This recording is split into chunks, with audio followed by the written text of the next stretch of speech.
Everybody's marriage is different. All this relationship talk, I don't think it applies to everyone. Everybody's experience is different. Marriages are different. If you keep advising people based on the same standards, they will miss it because people are different. People have different personalities. People have different experiences. And you cannot use the same standard for all marriages. Sis, come closer. The truth about what you have said cannot be questioned.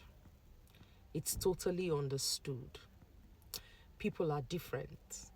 Personalities are different. What your husband likes is different from what my husband likes. What your husband does is different from what my husband does. How he reacts to situations is different from how mine reacts to.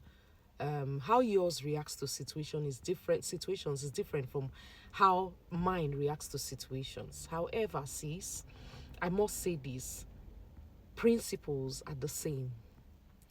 The standard for marriage cannot be compromised. It is the same principle, especially for Christians. If you are a Christian, then you should be Christ-like. And if you are Christ-like, then you should do things the way Christ has admonished us to do things. The standard is that we as women must submit to our own husbands. That's the standard. And God described what he exactly wants from us. Submitting to your husband should be the way you submit to Christ. How do you submit yourself to Christ? You respect Christ. You are loyal to Christ. You follow his principles, his commands. You worship him. You reverence him. You honor him. These are what you do for Christ as a woman, okay?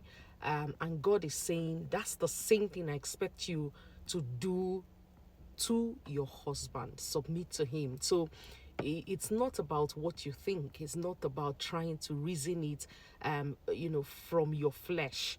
The standards are the same. If your marriage must be healthy, if your marriage must work, if your marriage must be peaceful, it's the same standard. You have to follow the principles of marriage. It is not how you think. It is not what the world is saying. It is not what everybody is saying. It is not, how can these things be?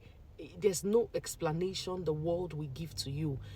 God is the author of marriage. He is the initiator of marriage. When he told Joseph to accept Mary, even with that vision she was carrying with the pregnancy, that was a standard. He didn't owe you an explanation. He didn't say, I'm doing this because. He said, accept her, accept the pregnancy, and be the father of the child, the earthly father of the child. So this is the way God functions, and this is the way he works. So it's not about what you're thinking or how you're thinking things should be or what you're thinking the man should do or not do. This is about the principle of God. If he has said love your wife, he has said love your wife as Christ loved the church. So this has nothing to do with the personality of the man. If the man is someone that has a funny personality, or if he has childhood traumas, or if he has all those excuses that we talk about, regardless of your foundation, regardless of your beliefs,